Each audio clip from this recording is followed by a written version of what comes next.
CCTV 김호중의 뉴욕타임스. 시사와 재미를 장악한다. 김영민의 시사 장악 퀴즈. 안녕하십니까. 시사 돼지. 아니, 시사 돼지가 세상에 어딨어?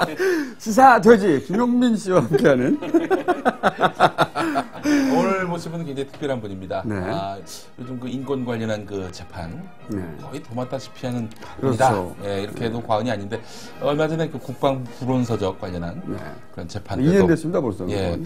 그리고 또 최근에 또 김종익 씨 민간인으로서 사찰당한 분 있죠. 이분 변호하시는 그 유명한 사건을 예. 지금 변호하고 계시는. 그러니까 예. 국가 권력이 뭔가 불합리하게 작동할 때 네. 출동해서 활동하는 매우 불온한 이분이 책도 그런 걸 쓰셨어요. 예. 무엇이 시민을 불온하게 하는가.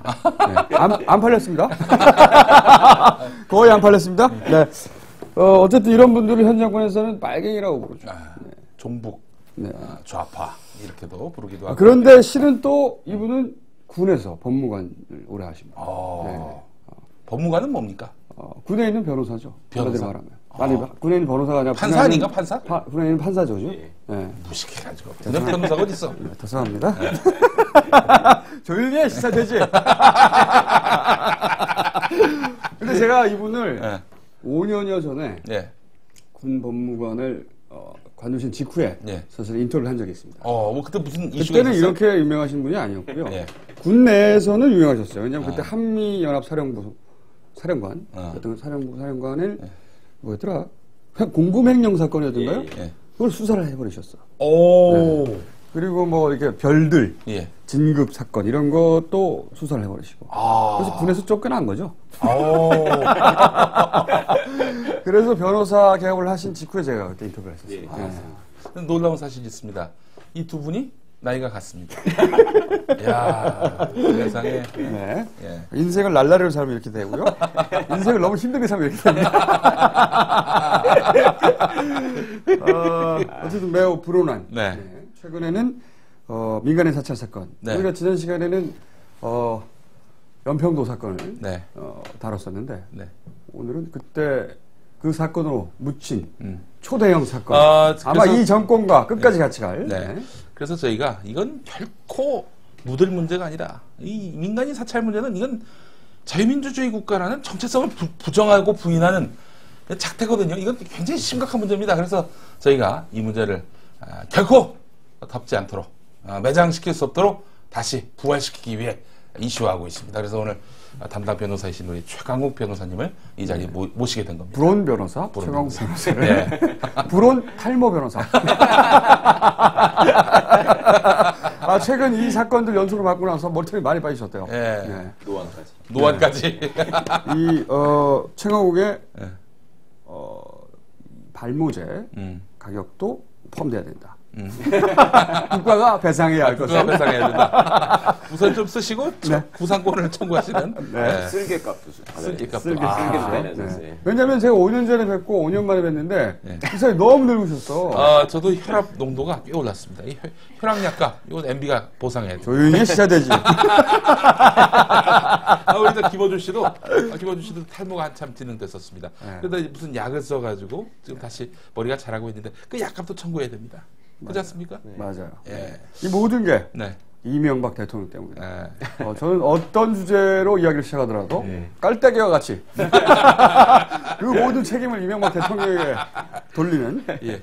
나한테 단어 2개만 줘라. 그러면 다 MB 탓으로 만들 수 있다. 네. 그죠? 이 시대의 진보의 괴벨스. 자, 오늘 저희가 또 방청객분들을 모셨습니다. 개념 방청객들. 저희가 모셨다기보다 네. 자기들이 제 발로 왔어요. 네. 어떻게 오셨어요? 휴직 중이시군요. 네. 우리 옆에 계신 남자분은? 프리랜서라. 네. 어떤 종류의 프리랜서? 아. 지난번에도 만화가가 오셨는데 만화가들이 저희 방송을. 그래서 왜냐면은 이게 구도가 나오기 때문에. 사자, 돼지, 뭐 이런 거 좋아합니다, 만화가들이. 그죠? 자, 뒤에 계신 여성분들은 친구분이시라고요?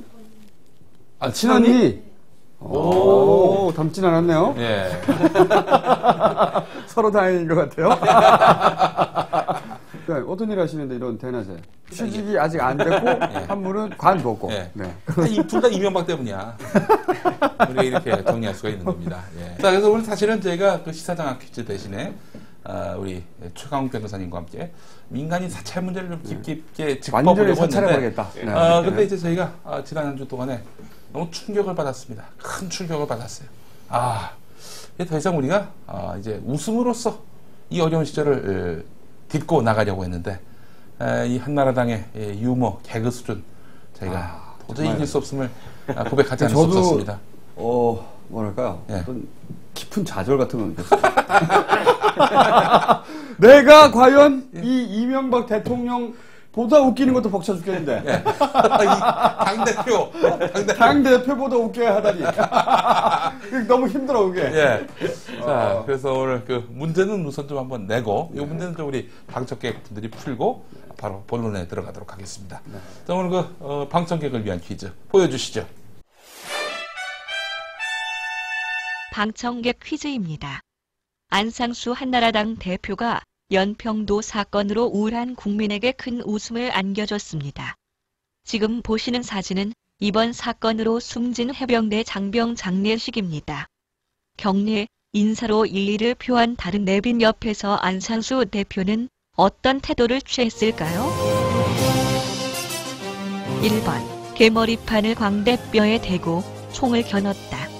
2번, 보온병에서 따뜻한 차를 한 잔 부어 마셨다. 3번, 국기에 대한 경례로 착각해 왼쪽 가슴에 손을 댔다. 4번, 동석한 스님에게 불교계의 좌파가 많다라며 탄식했다. 5번, 고인들에게 큰 절을 올렸다. 우리 만화가분이 먼저 들으셨어요? 3번이요. 3번.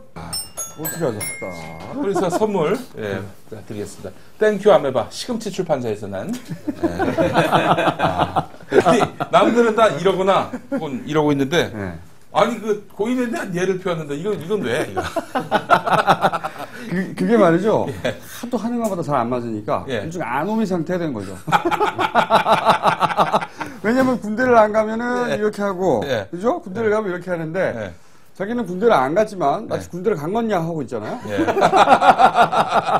그렇기 때문에 이 보온병을 포탄이라고 할 수 있는 겁니다. 이런 아노미, 군과 관련된 건 다 아노미 상태에서 달아보는 거예요. 그래서 네티즌들이 뭐 그러면은 밥통이 크레모 아냐 뭐 이런 얘기도 하잖아요. 근데 저는 그거보다 더 웃긴 게 군대를 안 갔으니까 총을 쏘면 탄피는 쏘는 데 떨어진다는 걸 모르는 거예요. 포탄을 쐈으면 당연히 포 옆에 포탄 탄피가 떨어졌겠죠. 그게 왜 날라옵니까? 기본적으로 그런 걸 전혀 이해를 못하는 거죠. 거기에 탄피가 있을 수 없다는 걸 북한에.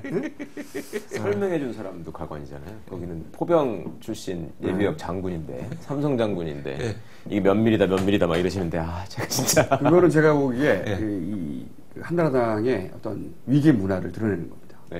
대표가 그러니까 대표한테 다 맞추는 거죠. 탄피까지 날아오는 그 폭탄 정말 대단한 폭탄입니다. 듣도 보도 못한. 그리고 또 그런 거짓말도 있잖아요. 그 시켜서 연출한 거다라고. 나중에 그 카메라를 들었던 사람들이 항의했죠. 시킨 게 아니고 불러서 간 거라고. 어쨌든 이분이 군과 관련된 장소에 가거나 발언을 하게 되면 희한한 발언과 행동을 많이 합니다. 웃기는 양반들이에요. 어떻게 면제 정권에 대해서는 어떻게 변호사님? 저는 예비역 연관장교거든요. 근데 뭐 계급을 따지기에 앞서서 그 상식이라는 게 좀 있었으면 좋겠어요. 그러니까 사람들이 군대를 왜 가고 군대를 왜 가야 하는 건지, 그러니까 왜 그게 국민의 의무인지 이거에 대한 개념이 없는 것 같아요. 그러니까 그거는 내가 필요하면 가는 거다. 그리고 필요에 따라서 얼마든지 빠질 수 있다. 그런 생각을 하시는 것 같아서 안타깝습니다. 우리나라 보수는 이 의무는 자기를 제한 모든 사람이 지는 거라고 생각하는 거예요. 자기들은 예외적이고 특수한 존재이기 때문에 자기를 빼고 국민의 의무가 존재한다. 사실은 제가 예전에 법무관 할 적에 병무비리 수사하는 것도 이렇게 참여를 했었거든요. 그때 보면은요, 진짜 정말 대한민국에 힘 있는 사람은 그때 다 떨었어요. 진짜로, 진심으로. 근데 그때 들었던 얘기 중에 참 슬픈 얘기가 불러서 이렇게 얘기를 하지 않습니까? 예. 그러면 뭐 진짜 정말 텔레비전에 많이 나오시고 유명한 분들 많이 뵀는데 그 우리 집안에서는 군대를 간 사람이 아무도 없다. 그런데 그러니까 우리 이제 조카부터 형부터 나까지 뭐 다 간 사람이 없는데 얘가 군대를 간다면 나는 이제 우리 고등학교 동창회나 집안 모임이나 이런 데 가면 굉장히 무능한 사람이 된다. 자기는 그런 어떤 그 압박감이 있었다. 그런 얘기를 하는 거예요. 예. 빼는데 압박감이 있는 게 아니고 보내는데 그렇죠. 그러니까 못 뺀 데 대해서 그거 자체가 이제 문화고 어떻게 보면 그게 행세를 할 수 있는 기준이 되는 거예요. 그 정도는 못했어? 예, 얼마나 힘이 없으면 애가 군대를 가? 뭐 이렇게 되는 거더라고. 아, 진짜 놀랐습니다, 그때. 그러니까 이 사람들은 뭐 대한민국 특권층, 자기들 보수라고 부르는 사람들은 자기 국가 위에 있기 때문에 자기들은 자기를 제외한 모든 사람들이 하는 거라고 생각해요. 의무. 네. 실제로 전쟁도 그렇죠. 나는 빼고 나머지 사람. 그래서 전쟁하자는 겁니다. 전쟁 나면 해외로 튀고. 그러니까 자기들은 재산 가지고 튈 수도 있고 시민권도 다 다른 나라 거 다 있고. 그래서 전쟁 얘기도 하는 거예요. 이 우파들이 전쟁 불사 발언하는데 그 전에 여권부터 좀 찍고 그 얘기했으면 좋겠다. 그리고 자기들이 먼저 군대 가서 최전방에 간 다음에 그 얘기했으면 좋겠어요. 예. 최전방에 가도 근데 안 죽습니다. 좋은 데 가서 있으니까.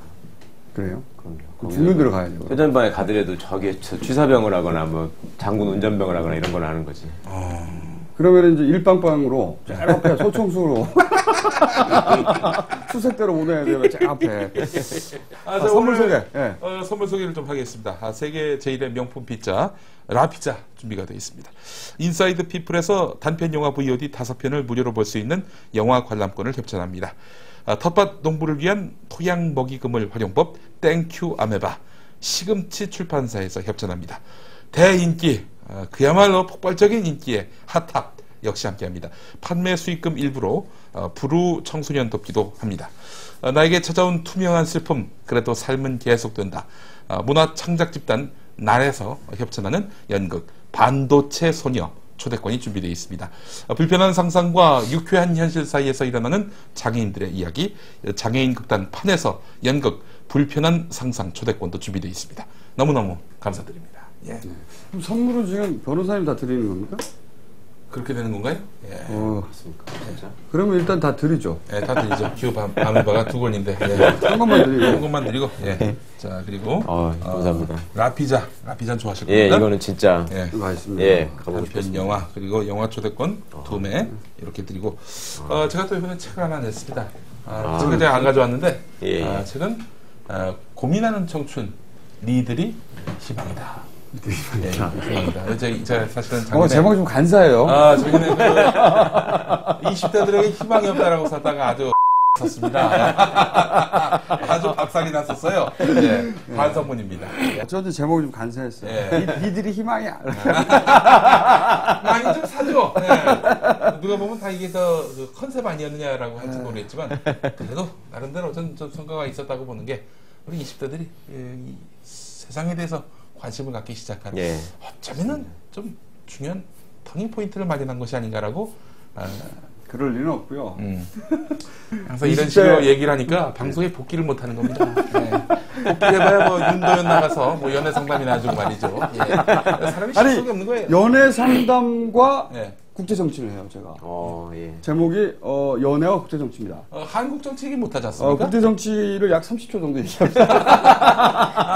제가 봤을 때 네. 이거야말로 진정한 간사합니다. 이렇게 왜냐하면 제가 연애 상담을 해달라고 예. 제가 한겨레에서 연애 상담을 했었기 예. 때문에 제안이 들어와서 이제 좋다. 그러나 나는 지식인이기 때문에 연애 상담은 할 수가 없다. 그렇기 때문에 국제 정치 좀 끼워넣자.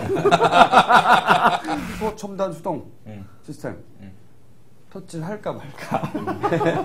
터치를 해도 웬일이 넘어갔습니다. 이 타이밍. 제가 터치를 하는 순간 PD를 아직 보지 않았는데 재빨리 클릭했어요. 예. 자, 첫 번째 키워드. 네. 예. 우선 그 민간인 사찰에 대해서 아니 과거 정권에서 또 뒷조사 했고 뭐 국가가 또 이제 말하자면은 뭐 국가 안보를 위해서 또 보위를 위해서 뭐 그 뒷조사할 수 있는 거 아니냐 이렇게 보는 분들도 은근히 많습니다. 이거 어떻게 그동안 있었던 어떤 정보기관에 의한 사찰과 예. 이 소위 이제 총리실 산하의 희한한 새로운 공직 지원관실이요. 이상한 조직에 의한 사찰의 차이점. 맞습니다. 예. 차이점이 분명히 있거든요. 예. 진짜 신기한 일이 생긴 건데요. 저는 이 사건에 대해서 이렇게 국민들이 많이 분노하고 관심을 가지시는 이유가 바로 말씀하신 그 부분에 있다고 생각합니다. 그러니까 정부가 국민한테 과연 무엇이었는가 이거를 한번 생각하게 된 계기가 된 사건인 것 같아요. 그러니까 과거에 정보기관이 예를 들어서 사찰하고 누구를 갖다 때리고 막 이런 적이 있었잖아요. 그때는 정치적인 입장의 차이로 그리고 정치적인 어떤 그 언저리에서 있는 분들이 피해를 입었다면 입었습니다. 그러니까 아무 상관없는 민간인하고 상관이 없었어요. 예, 아무 상관없는 분을 가가지고 이런 적은 없었어요. 그러니까 이거는 그냥 평범하게 살아가는 어떤 사람이라도 그런 피해를 볼 수 있다. 그런 피해를 입을 수 있다. 라는 거를 이번에 보여준 것이고, 그러니까 국가가 그간에 이제 인류가 문명을 발전시켜온 역사가 제가 보기에는 국가가 국민한테 아무데나 개입해서 마음대로 못하게 하는 그런 역사의 발전이 분명히 있었거든요. 그런데 이게 이제 야만의 시대로 돌아갔다라는 어떤 그런 데서 오는 불안감, 공포 이런 거를 느끼시는 거죠. 시민들이. 그러다 보니까요, 그전에는 누가 했느냐, 얼마큼 했느냐, 이게 이제 주요 쟁점이었어요. 근데 이번에는 왜 그랬느냐. 애초에. 예, 애초에. 근본적으로. 예, 이분이 이 평범한 김종익 씨 한 분을 왜 그랬느냐. 그걸 지금도 모르잖아요. 그리고 또 이런 차이가 있는 것 같아요. 뭐냐면 예전에 이제 뭐 국정원이다, 뭐 하는 정보기관들은 그 존립 근거가 최소한의 법적 근거가 있어요, 사실은. 그러니까 이런 얘기 계속 했었거든요. 왜 공직지원관실이 따로 있냐. 국정원도 있고 소위 사찰을 위한 뭐 검찰의 조직들 다 있지 않습니까? 있는데 따로 만들었어요. 따로. 희한하게. 그리고 모든 기관, 어떤 기관의 통제도 받지 않는 오로지 사실은 아직 밝혀지지 않았으나 몸통의 어떤 지시만 받는 지금 집권하는 자들은 국정원도 못 믿고 심지어 국정원장 뒷조사를 했다니까. 그러니까 어떤 사찰 기관도 믿지 못하고 사실은 그 라인 선상을 보면 결국은 동네 소로배 개모임이에요. 동네 개모임. 그러니까 국가 권력을 쥐고 나서 자기들끼리 모여가지고 자기 이의 모든 사람을 자기들 이익에 반하면 다 조지는 거죠. 아, 이런 거 아니겠습니까? 그러니까 말하자면 대상도 문제지만 실제 뭐랄까 이 아무런 근거도 없는 철저하게 사적이고 개인적인 공포에 기반한 사조직.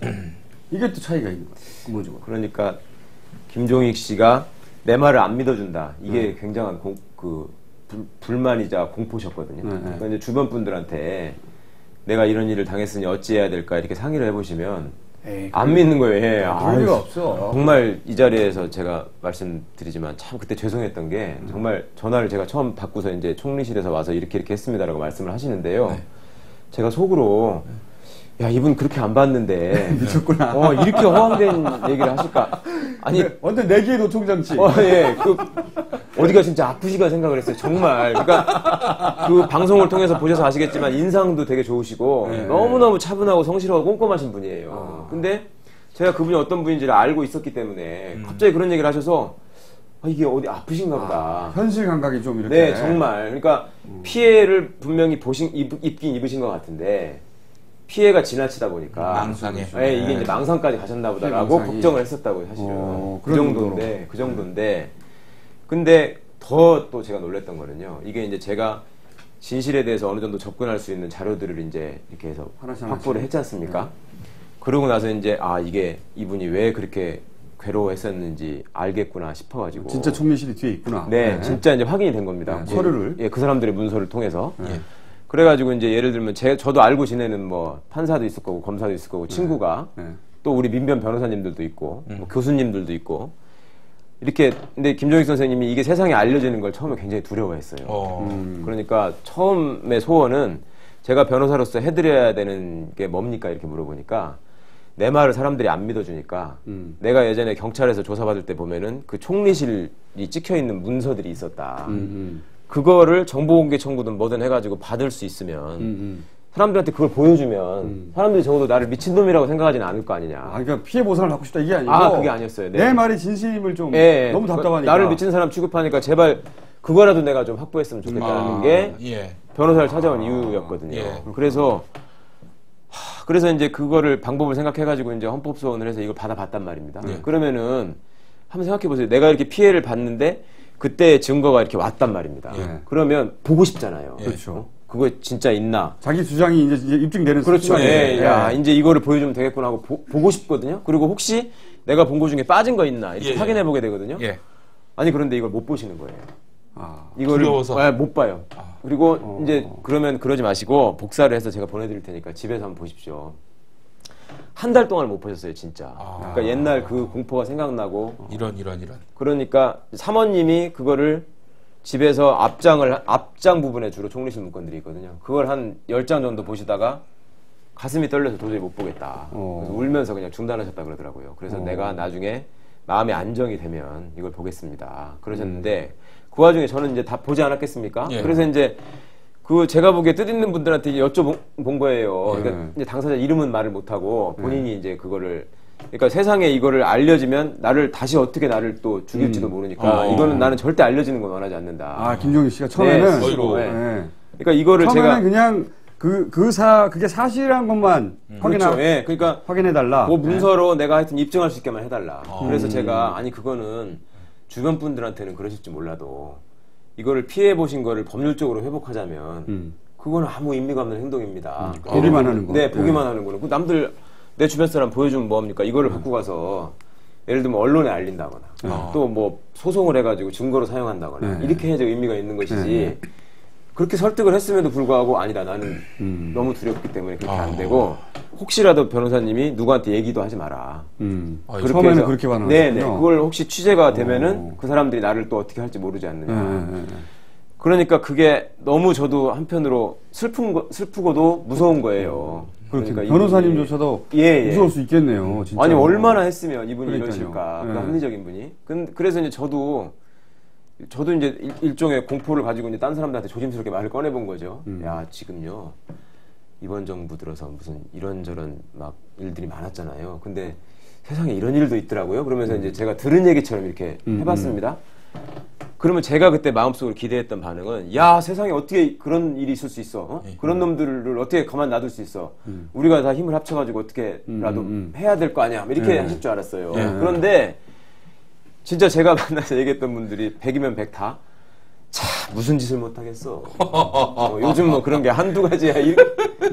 저희한테 오시지. 막 떠버렸을 텐데. 그렇게 얘기를 하시는 거예요. 그러니까 김종익 씨 본인도 그런 거를 이제 상의를 하면은 반응이 두 가지였다는 거죠. 하나는 청와대 앞에 가서 할복을 하든지 뭐 그 극단적인 수단을 취하지 않으면 누가 당신 얘기에 귀를 기울이겠냐. 이런 어떤 극단적인 차원의 반발의 얘기. 또 하나는 포기해라. 그거 도저히 안 된다. 못 이긴다. 네, 못 이긴다. 얘는 원래 이런 애들이니까. 네, 그거 당신 같은 사람이 한 명뿐일 것 같냐. 그렇지 않습니까? 이제 그 당신 말이 사실이라 해도 총리실에 그 공무원들이 와가지고 민간 기업을 그렇게 했다면 그 김종익 씨의 회사가 무슨 큰 회사도 아니고 김종익 씨가 알려진 유명한 경제인도 아니고 한데 한 명뿐이겠냐. 혼자서 그거 얘기해봐야 누가 그걸 귀담아 들어주겠냐. 그게 사실은 본인한테는 정말 절망이셨죠. 김종익 씨가 당한 일 자체를 잘 모르시는 분도 있을 것 같아요. 이분이 KB 한마음이었던가요? 네. 그런 회사의 대표이사로 계셨는데 갑자기 지분도 다 내놓고 대표이사 사직하고 그러니까 사회적으로 사실은 사망 선고를 내린 거잖아요. KB의 하청업체였죠? 네, 그런 셈이죠. 하청업체로서 너 저기 지분 다 내놓고 회사 넘기지 않으면은 뭐 더 이상 관계를 안 할 거야. 뭐 이렇게. 그러니까 정치를 하신 분은 이게 언론 통폐합하고 똑같지 않습니까? 언론 통폐합은 정권의 입장에서 이해관계가 분명하잖아요. 자기한테 유리한 뉴스를 내보내게 하려는. 근데 이분은 지금도 저는 이유를 몰라요. 이유를 모르서 잘 유추하는 것들만 있지 않습니까? 무슨 맞습니다. 이명박 대통령 비판한 무슨 동영상이 있다거나. 근데 그건 핑계인 것 같고요. 그렇죠. 당시에는 그런 얘기보다는 그 이광재 씨하고 고향이 같다. 그러니까 이제 그 회사 직원들을 불러다가 조사하면서 김종익 씨가 평소에 누구 정치인 얘기하지 않았냐, 그러니까 이광재 의원 얘기하지 않았냐, 촛불 집회 나가라고 하지 않았냐, 촛불 집회에다가 그 돈 되는 거 본 적 없냐, 이런 걸 주로 물었었죠. 그러니까 제 생각에는 그래요. 이게 저도 뭐 추정일 수밖에 없는데 그 생각해 보면 그때 이제 당시 촛불이 한참일 때 이명박 정권에서 이제 완전 패닉 상태에 빠졌잖아요. 그러면서 촛불에 배우가 있다. 그리고 양초값을 누가 냈느냐? 네, 그렇죠. 뭐 그렇게. 배우가 있어야만 또 자기가 무능해서 이런 게 아니고 배우가 있어서 이렇다고 생각할 수도 있지 않습니까? 스스로 하기도 변명이 되고. 그래서 그때 나왔던 얘기가 이게 다 노무현과 그 주변 사람들이 배후다. 이렇게 이 정권에서 판단을 하고 사실은 그때부터 노무현 대통령 전 대통령에 대한 수사가 시작되고 주변에 대한 수사가 시작됐죠. 예. 그때 제가 보기에는 우연찮게 걸려든 것 같아요.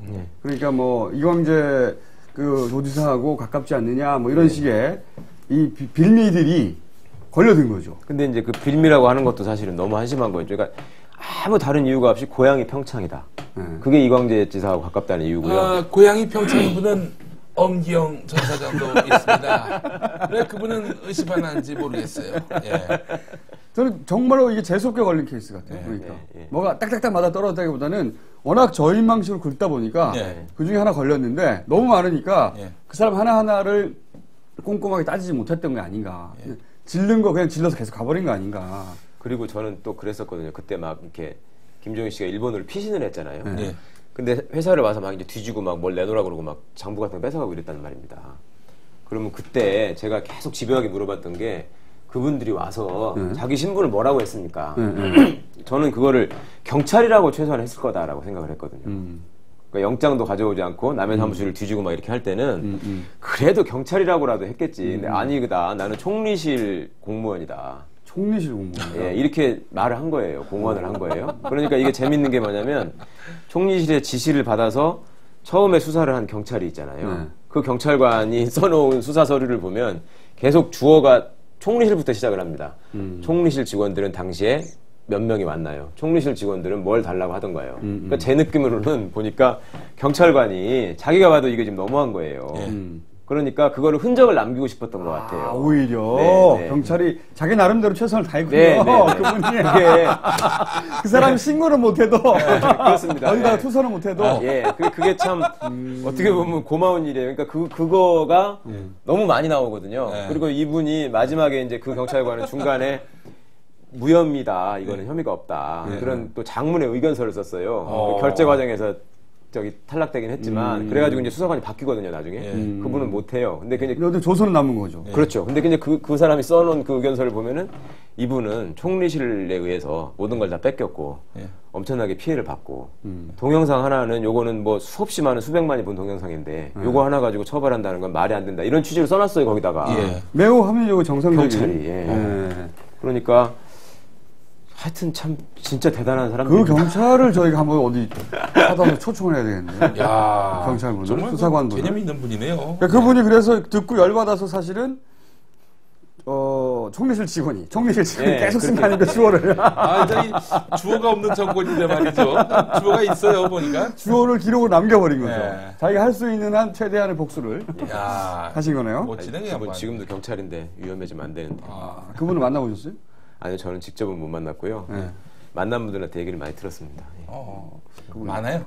제가 저 경찰분들 좀 아는데 만나보면 다 이명박 라고 합니다. 진짜 업무가 정말 업무량이 격증했습니다. 경찰들은 진짜 힘듭니다. 그렇겠어요. 맨날 또 거리에 나가네요. 길거리 경찰들 진짜 많아요. 전부 다 피곤한 눈으로 아무 할 일 없이 서 있습니다. 이렇게. 이 나라가 이제 경찰 국가가 됐어요. 앞으로 보니까 이명박 대통령이 퇴임 후에 그 살집 논현동 집 한 채 놔두지 않았습니까? 그 주변에 경비동 하는데 70억 예산을 신청했다고 하더라고요. 경비동이 본체가 아니고 경비하는 데만. 본인도 아는 거죠. 경비할 것이 많을 것이다. 그래서 뭐 근데 이제 30억 깎아가지고 40억을 했다고 그러는데 여간 그 역대 대통령보다도 3배가 많은 규모라고 합니다. 그때 노무현 대통령 아방궁 뭐 아방궁이라고 했던 노무현 대통령 때는 노무현 대통령 본인이 대출을 받았어요. 이건 뭡니까? 그게 아방궁이면 이거 뭐야? 만리장성인가? 자 그러면 빨리빨리 해볼까요? 자. 야 싱크가 기가 막힌데. 대단한데요? 자 남경필 의원. 안 돼요. 방심한 사이에. 남경필 의원 같은 경우에는 지난 대통령 선거 때 말이죠. 네. 이명박 후보 편에 섰던 친이도 썼죠. 이런 인물이고 또 뭐 대표적으로 또 삼선 의원 아니겠습니까? 여당 중진인데 네. 남경필 의원뿐 아니라 보니까 원희룡 의원, 심지어 오세훈 시장까지 뒷조사를 했다고 하는 걸 보니까 야, 이게 대체 이게 이럴 필요까지가 있는가? 이 정권은 말이죠. 네. 자기 편이라고 규정하는 그룹이 되게 작은 거예요. 굉장히. 아무도 믿지 않는 겁니다. 그러니까 사실은. 그러니까 이제 이게 누가 몸통이 이상득 의원이다 이렇게 얘기할 수는 없지만 이상득 의원과 친한 사람들은 사찰을 당한 일이 없어요. 반면 이상득 의원에 대해서 이렇게 불만을 우회적으로 표시한 분들은 한나라당이 있건 친이건 무관하게 대표적으로 모조리다. 남경필, 정두원 이런 사람들이죠. 모조리다 이제 사찰을 하는 거죠. 그러니까 이 그룹은 형님 아우 요 서클 안에 들어오는 사인 조직 그 사람들을 제외하고는 다 믿지 않는 겁니다. 네. 동네 개조직이에요. 사실은. 왜 그 국비를 갖고 쓰는 거예요? 그 나라 세금으로 쓴 거 아니겠습니까? 다 세금이죠. 그렇죠. 개 모임을 지금 세금으로 하고 있는 거예요. 그래서 남경필 의원한테 무죄가 나왔지 않습니까? 남경필 의원에 대한 사찰 건에 남경필 의원 부인을 사찰한 거죠? 그렇죠. 네. 왜 그건 그러니까 저는 상관은 없는데 상관없긴 한데 궁금은 합니다. 죄명이요. 이제 보통 상식적으로는 직권남용이라고 많이들 말씀을 하시는데요. 네. 이게 이제 이럴 때 죄형 법정주의라는 말이 나오는데 형법에 나와 있는 그 요건대로만 맞아야지 범죄가 된다 이런 거잖아요. 직권남용 권리행사 방해죄거든요. 정확히 말씀을 드리자면 그러니까 공무원이 직권을 남용해가지고 다른 사람한테 의무가 없는 일을 억지로 하게 하거나 또 할 수 있는 권리를 뺏어버리거나 이럴 때 성립이 되는 겁니다. 그러니까 판결문을 보니까 직권남용은 맞다. 그 공무원인 남경필 국회의원을 말하는 겁니까? 아닙니다. 이제 사찰을 한 당사자가 피고인이니까 그 사람이 무죄를 받은 거잖아요. 그게 이제 경찰이나 뭐 이런 사람들인데 직권남용을 한 건 맞다. 거기까지 가서 네가 할 일은 아니었다. 그런데 그걸 통해서 누구한테 의무 없는 일을 하게 하지는 않았다. 그러니까 그건 왜 그러냐면 당시에 이제 그 남경필 씨 부인의 반대편 되신 분이 있었잖아요. 사업 파트너였다는 분. 그분이 적극적으로 제보를 하고 해달라고 그러고 이 경찰한테 이제 얘기하고 이런 게 있었나 봐요. 그러니까 김종익 씨 사건 같은 경우에는 가서 다 뺏어왔잖아요. 그러니까 이제 의무 없는 일을 하게 하는 게 되는 건데 이거는 자발적으로 다 줬고 그 다음에 경찰 내부에서도 이제 그 강남선과 거기에 이 첩보가 있었잖아요. 그것도 관련 경찰이 경찰선에서는 내사가 수사가 종결됐기 때문에 그거는 뭐 다 공람하는 수준으로 다 경찰들끼리는 돌려봤다. 그러니까 그거를 뭐 강제로 가서 뺏어오거나 억지로 보게 한 건 아니었다. 그렇게 판단이 돼서 무죄가 됐습니다. 그게. 그렇군요. 근데 본질 그러니까 결국은 사찰을 했다는 본질이 변하는 게 아니에요. 그거는 확인이 된 거죠. 그건 확인이 된 거죠. 직권남용은 했다 분명히. 근데 그 특정한 제목 그 특정한 제목에 해당되는 건 아니다. 그렇습니다. 사찰했다는 사실이 없어지는 게 아니라 그런 거네요. 남경필 의원 건이니까 요만 한번 넘어가죠. 알아서 하겠죠. 자, 이거 안 돼요. 다시. 안 눌렀네 넘어갔어. 누르기도 전에 넘어갔습니다. 텔레파시 클릭이라고. 대포폰. 사찰하면 대포폰. 이 빠질 수 없죠. 대포폰. 요 대포폰 건도 좀 정리해 주십시오. 대포폰은 그러니까 이런 거죠. 이 뒷조사를 했는데 민간인 뒷조사를 했는데 들켰어. 들키니까 이제 보고를 받았던 청와대 쪽에서 그 무마하고 이거 증거 없애 그러기 위해서 대포폰을 지급했다. 이런 거 아닙니까? 증거인멸을 위해서 사실은 대포폰 전화는 다 기록에 남으니까 기록에 남기지 않게 하기 위해서 대포폰을 사용해라. 근데 그걸 청와대에서 줬다. 이런 얘기 아니겠습니까? 권부의 핵심인 청와대에서. 행정관이. 그러니까 아무런 업무 관련성이 없는 분들이거든요. 그 주신 분하고 받은 분하고 업무 관련성이 없고요. 조직상으로도 그렇고. 그런데 그 주신 분도 공교롭게 또 같은 고향 분이었죠. 그 총리실 직원분. 공교롭지 않고요. 너무나 당연해 보입니다. 같은 직원분이었고 저는 참 재밌었던 게 대포폰을 또 명칭을 바꿨잖아요. 검찰에서 뭐 차명폰이라고 해달라 뭐 이렇게 얘기를 했는데 거기 그게 전문 말이 웃기는 게 대포폰이라는 게 왜 대포폰이라는 이름이 붙었냐면 아니 예를 들면 저희 집사람 전화기도 제 이름으로 돼 있습니다. 청구서는 제 이름으로 나오거든요. 그거는 누구도 대포폰이라고 하지 않거든요. 차명폰인 거 맞죠. 그렇죠. 그런데 이거는 대포폰이 되는 경우는 뭐냐면 남의 이름으로 전화를 개설해서 네. 그거를 범죄 행위에 이용할 때 그렇죠. 그걸 대포폰이라고 하거든요. 네, 네. 그러니까 이거는 명백히 증거인멸을 하느라고 사용한 전화기예요. 그러니까 분명히 대포폰의 사전적인 개념에 맞춰 보더라도 대포폰입니다. 이거는. 그렇죠, 그렇죠. 네. 근데 그거를 굳이 차명폰이라고 그렇죠. 그거를 또 피의자 쪽에서 아 이거는 차명폰입니다라고 변명을 한 게 아니라 그걸 밝혀야 되는 수사기관이 그러니까 변명을 수사기관이 대신해서 부탁을 하더라고요. 이거를 차명폰이라고 해주십시오. 이랬다는데. 그러니까 이게 청와대가 보도방인 게 드러나는 거예요. 보도만. 여기서. 아니 그리고 저는 이해가 안 가는 게 이게 일맥상통한 얘기인데 그 보고서를 보면 그때 검찰이 압수한 하드에 들어있던 내용들 그게 공개됐잖아요. 예, 예. 그 보고서를 보면 BH 보고서 뭐 이런 식이에요. 그러니까 청와대 블루하우스, 네, 청와대에 보고하는 문서 또는 뭐 대포폰이 청와대 행정관에서 나왔다. 이건 청와대 연결된 거 아닙니까, 당연히. 파일의 제목이요. 네. 그러니까 파일 제목만 지금 복구가 됐다는데 네. 민정수석 보고용 이렇게 돼 있습니다. 네. 보고가. 그리고 어떤 파일은 또 제목이 하명 사건 정리 뭐 이런 것도 하명, 있고. 그 하명 지시를 사건. 네. 네. 하명 사건. 그러면 총리한테 하명할 수 있는 사람이 총리 엄마. 예, 집에 와서 밥 먹어라.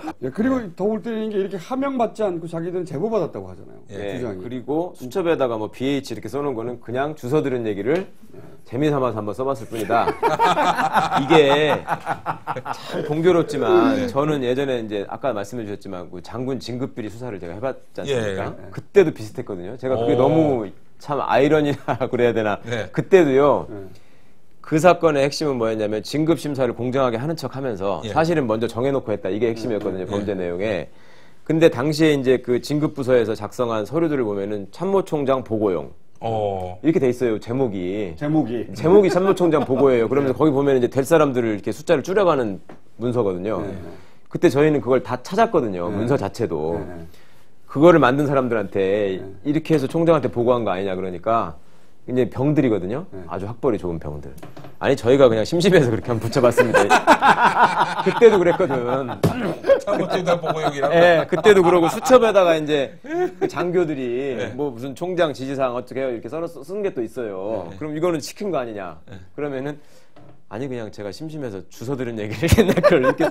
아니, 근데 이 정도 되면 당연히 검찰이 청와대하고 연관된 청와대 최소한 뭐 행정관에 수사하든 뭐 수사해야 될 거 아닙니까? 아니 당연하죠. 근데 청와대 딱 끊어버린 거죠 지금. 그러니까 저는 참 기가 막혔던 게 처음 부분에서 이제 검찰이 처음에 김종익 씨를 유죄로 판단하고 기소유예를 했었잖아요. 예. 그래서 저희가 헌법 소원을 할 수 있었잖아요. 네. 그때는 왜 수사 안 했냐? 그걸 물어봤습니다. 제가 그랬더니 이제 답은 저한테 하신 게 아니라 언론을 통해서 하셨는데 그때 우리가 경찰로부터 송치받은 사건은 저기 동영상과 관련된 것뿐이었다. 그래서 우리가 그 부분만 한 것이다. 이렇게 이제 계속 해명을 했거든요. 근데 수사 기록을 보면요.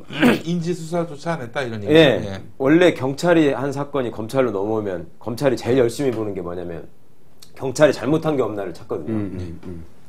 검찰 경찰이 요새 또 사이도 별로 좋지 않잖아요. 그렇죠, 예. 그러니까 그걸 찾는 게 검사의 기본이에요. 근데 그 수사 기록을 보면 동영상에 관한 부분은 한 20페이지, 30페이지밖에 안 돼요. 한 500페이지 되는 기록에. 나머지는 전부 다 김종익 씨 사찰한 내용이에요. 그리고 아까도 제가 말씀드렸다시피 경찰이 수사한 내용도 주어가 다 총리실은 뭘 물었나요? 총리실은 뭘 가져갔나 이런 거였잖아요. 총리실이 할 수 없게 돼 있는 일을 그렇습니다. 했다는 거죠. 네, 예. 그러니까 그거를 보면은 아니 왜 이게 총리실이 등장하지? 이게 수사를 하는 사람의 기본 마인드거든요. 그렇죠. 그리고 검찰이 적어도 그 인권을 보호하고 사회정의를 구현하는 국가 최고의 사정기관이라면 이런 엄청난 범죄를 발견하고 그렇죠. 이거는 저는 어디 가서 진짜 국사범이라고 표현을 하는데 국사범. 예. 아니 국민이 정부를 믿지 못하는 지금 상황이 돼 있는 이런 범죄인데 이거를 발견하고서 왜 수사를 안 했을까? 근데 그 설명이라는 게 경찰이 그거밖에 안 줬기 때문에 그렇다 이렇게 얘기를 하면 그럼 만약에 이 정권이 바뀐 다음에 이 청와대에 연계된 정황을 발견하고도 그 말씀하신 대로 국무총리가 여기 연루되어 있다는 걸 총리실이 발견하고도 직무를 유기한 검찰을 책임을 묻는 그런 방법은 있긴 있나요? 그것도 사실은 법적으로? 어렵죠. 법적으로 직무유기죄라는 걸 또 사람들이 생각하는데요. 직무유기죄가 또 우리 판례가 어떻게 되어 있냐면 아무것도 하지 않아야지 직무유기죄가 됩니다. 아무것도 하지 않아요. 네. 근데 이거는 했잖아요. 일부. 네. 제대로 안 한 거지. 제대로 그러니까 안 한 거지. 네, 아. 그간에 검찰이 비판받는 수사를 보세요. 그러면 제대로 안 해서 비판받는 거거든요. 하는 척은 했죠, 뭔가. 판례를 아는 거예요. 그러니까 그것도 있고 그 다음에 그럼 때리는 수밖에 없나요? 이 법조에서는 또 그 유명한 격언급에 올라와 있는 얘기가 아니라 검찰의 힘은 수사를 하는 데서 나오는 게 아니라 수사를 안 하는 데서 나온다. 그렇구나. 그 만약에 그러면은 다음 정권 때 일단 나쁜 새끼들을 좀 정리를 하든지 좀 손을 봐야 될 텐데 방법은 없습니까? 반드시 그러니까 이 검찰과 분리된 별도의 그러니까 특검 내지는 공직 비리 수사처 이게 반드시 있어야 되는 이유입니다. 노무현 이게 대통령이 바로. 그렇게 만들려고 했다가 네, 사실 네. 만들지 못한. 네. 네. 그러니까 검찰이 모든 권한을 다 가지고 있기 때문에 네. 압수수색도 이번에 되게 늦었잖아요. 네. 그래서 증거가 다 인멸됐다. 법무부 장관께서도 인정한 거 아닙니까? 압수수색은 늦었다. 그거에 대한 해명도 아니 수사팀을 구성하고 뭐도 확인하고 할 시간이 필요한 거죠. 어떻게 바로 압수수색을 하느냐. 최근에 그랜저 검사 사건이 났잖아요. 예. 그 특임 검사라는 걸 임명을 했습니다. 임명장 받기도 전에 압수수색했습니다. 그 사건은. 그러니까 제가 보기에 아마 그 그랜저 검사로 지목된 분은 별 힘이 없는 분 같아요. 그러니까 그런 사건에 대해서는 정관석화 같이 압수수색을 하고 어떤 기자분도 그렇게 쓰셨던데 예를 들면 한명숙 총리 같은 사건. 그거는 하다 만들어가지고 이제 기소를 했는데 무죄가 나니까 바로 다른 부서에서 또 해가지고 또 지금 기소를 했지 않습니까? 그치. 그러니까 그런 정성의 반만 있으면 이거를 못했겠느냐. 아, 그렇군요. 짠.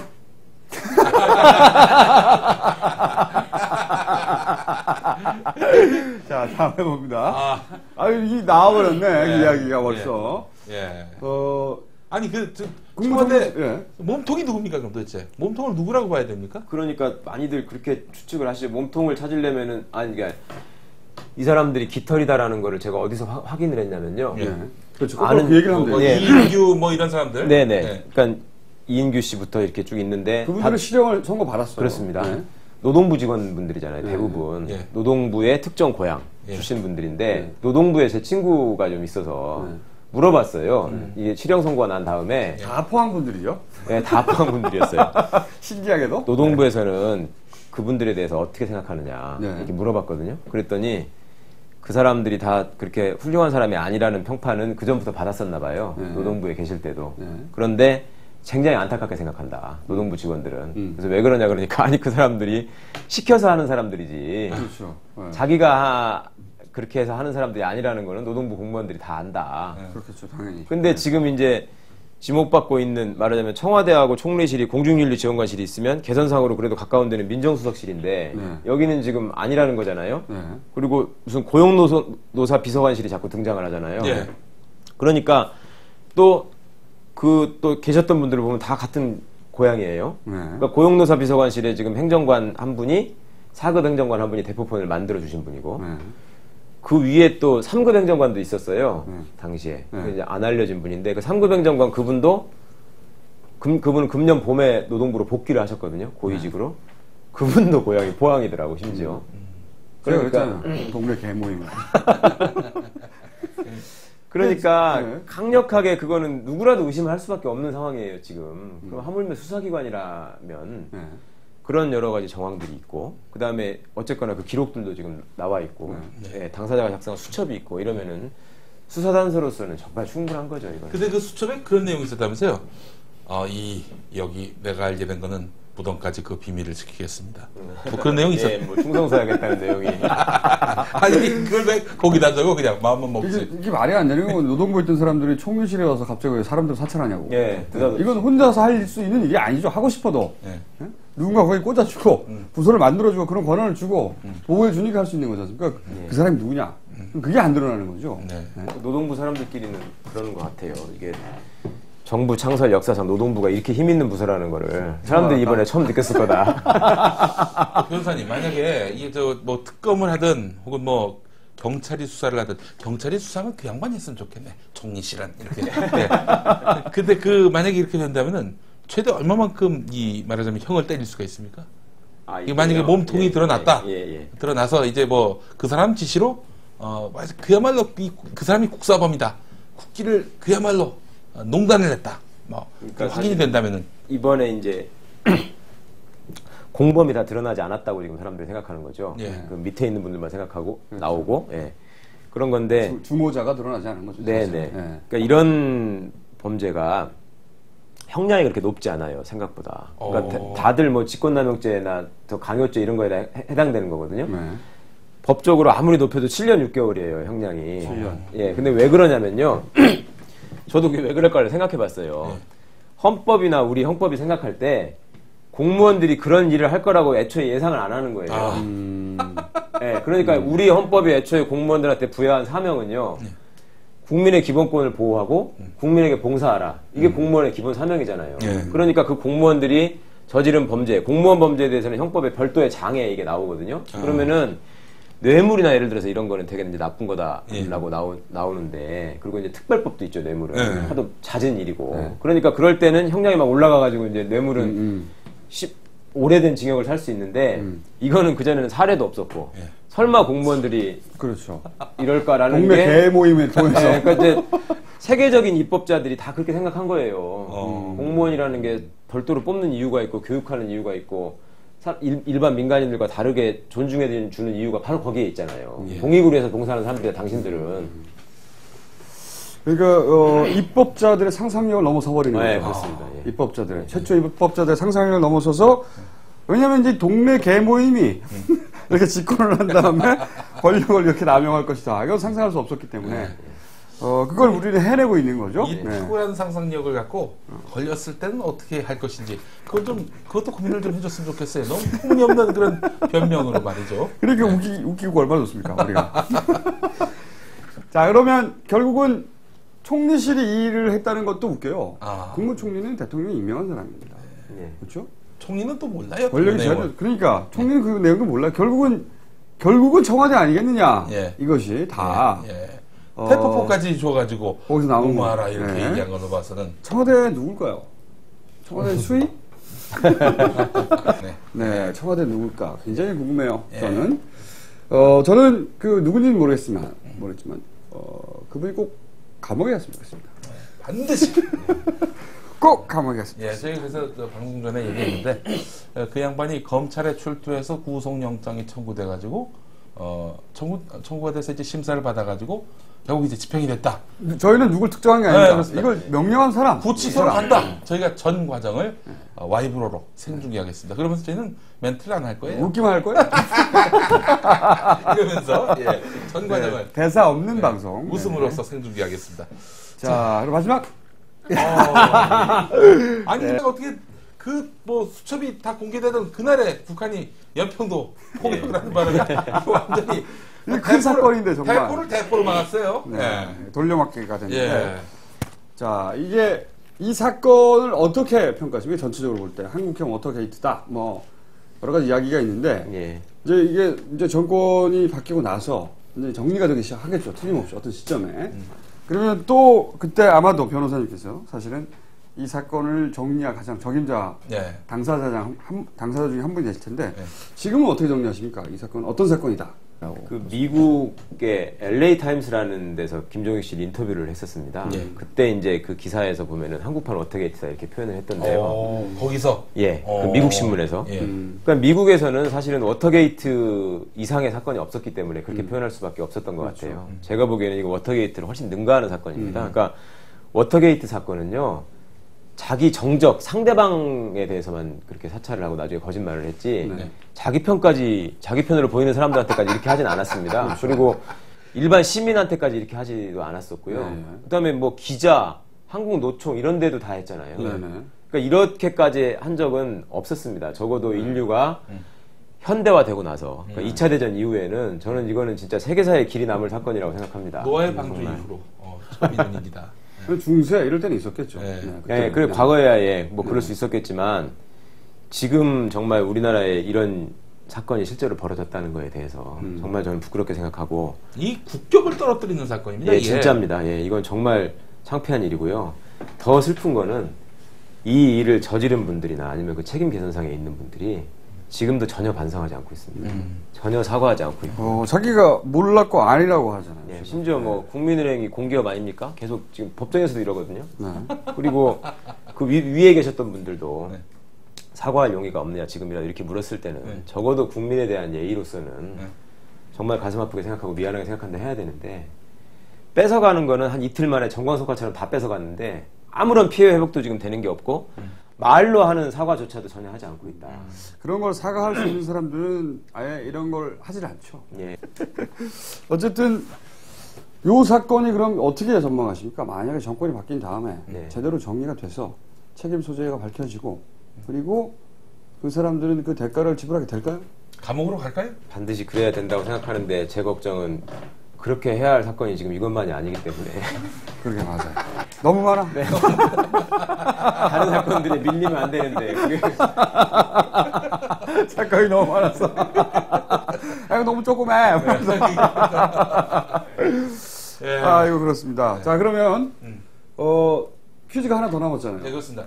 그건 이제 시청자 퀴즈를 너무 안 했었는데, 모처럼 시청자 퀴즈 준비를 했습니다. 그래요? 오늘 객관식인데 한번 보시죠. 시청자 퀴즈입니다. 1999년 12월 31일자 경향신문에 실린 김어중 총수 관련 기사입니다. 김어중 총수는 10년 뒤 그러니까 2010년이 됐을 때 어떤 모습이 돼 있을까라는 질문에 뭐라고 답했을까요? 1번 돼지를 사육하고 있을 것 같다. 2번 탈모 고민을 하고 있을 것 같다. 3번 졸라 훌륭한 모습일 것 같다. 4번 몰라 X말. 5번 기타 답 없다. 답은 따로 있다.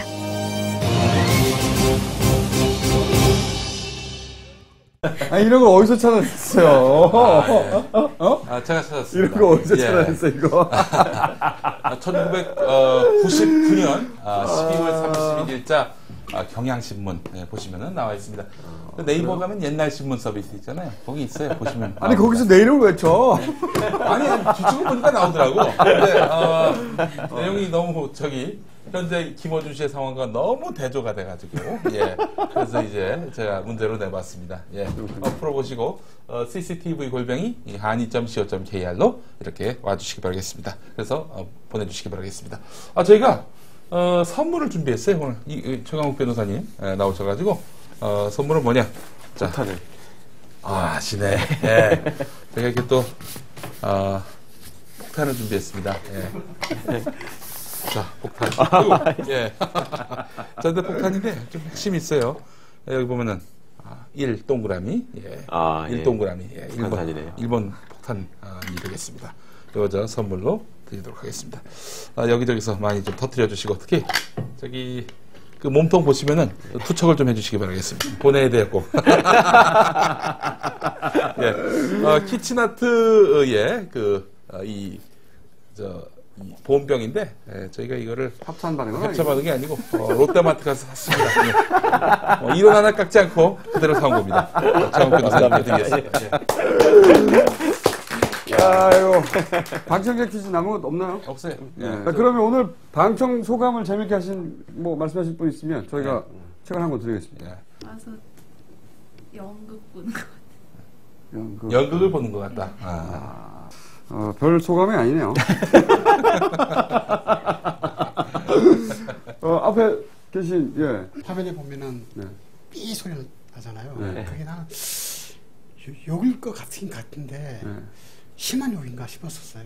보니까 정감 있고 정감 같은데 왜 삐 하시는지. 우리 나 같아서 하는 건데 그걸 정감 있다고 그러시니까 생으로 내보내라 앞으로. 제가 보기엔 말이죠. 생으로 내보내면 제가 보기엔 우리 잡혀가요. 잡혀가고 엄한 일로. 저희는 웃어야 되기 때문에 그날에 웃어야 되기 때문에. 오늘은 저희가 불온 탈모 변호사님 최강욱 변호사님 모시고 시간 가져봤는데요. 마지막으로 변호사님 저희 시청자들에게 저 정말 이 프로그램 애청자였는데요. 얼마 전에 제가 이렇게 억울하게 좀 기소돼가지고 재판받는 분 변론을 하는 게 있었어요. 그분이 와서 사모님이라고 해서 답답해 하시길래 제가 이 프로그램을 꼭 좀 보시라고 제가 권해드렸습니다. 그러니까 세상에 나보다 더 힘든 사람들, 그다음에 나보다 더 억울한 사람들, 그런 분들이 얼마나 많은지, 그리고 또 그런 분들이 억울하지 않게 되는 세상을 만들기 위해서 또 애쓰시는 분들이 얼마나 많은지 느끼실 수 있을 겁니다. 라고 말씀을 드렸는데요. 오늘 하여튼 다 아는 얘기 같지만 또 너무나 이 사건의 그 중요한 의미에 대해서 함께 생각해 주셔서 감사하고 꼭 진실이 밝혀질 수 있게 함께 좀 깨어 있어 주셨으면 좋겠습니다. 네. 저희는 변호사님의 발모를 기원합니다. 오늘은 마칠까 합니다. 감사합니다. 네, 고맙습니다. 네.